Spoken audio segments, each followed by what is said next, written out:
Sinabi ko na sa inyo, hindi ako si Ivan eh. Ayan oh, makikilala na ako ng auntie ko.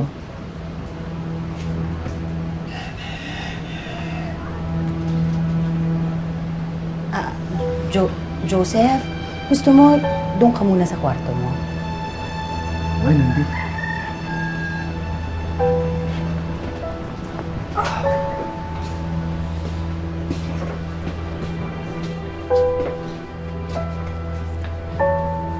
Auntie, ano ba yung sinasabi mo?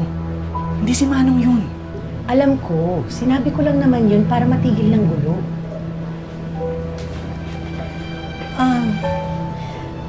Bakit ho ba sinasabi ng anak ninyo na siyang pamangkin ko? May sakit po kasi ang anak ko. Kagagaling lang niya sa gera. Parang Manong ko? Iniisip po namin na magkakilala sila. And for some reason, sa tingin ni Ivan siya si Joseph. Pero, paano pati kami nakikilala niya? Hindi ko rin po alam. Kaya nga kailangan maibalik namin siya sa ospital. Please, tulungan niyo po kami.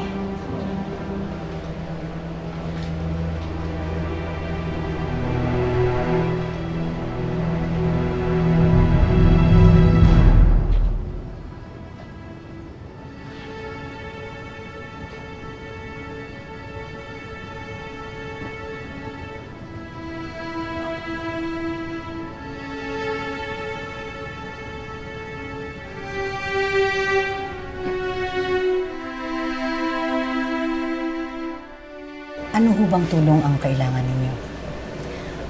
Kung pwede po, sakyan niyo na lang yung sinasabi ng anak ko. Ano? Magpapanggap kami na siya si Manong? Temporary lang naman, hanggang sa bumalik siya sa dati. Pero paano na din natin niloko siya? At paano na din natin tinidor yung Manong ko? Chris, tumahimik ka. Nakikiusap lang sila. Ayoko, hindi yun yung Manong ko!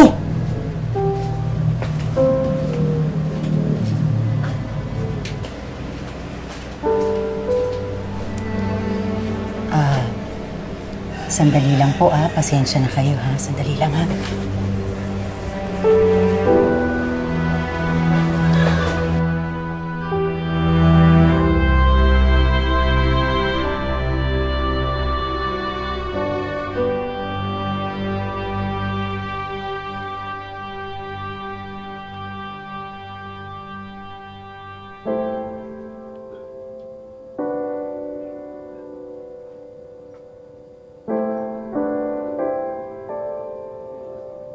Otep, nakuha ko lang to sa ukay-ukay.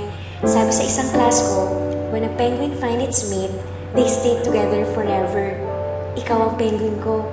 Ay, ayatin ka, Otep.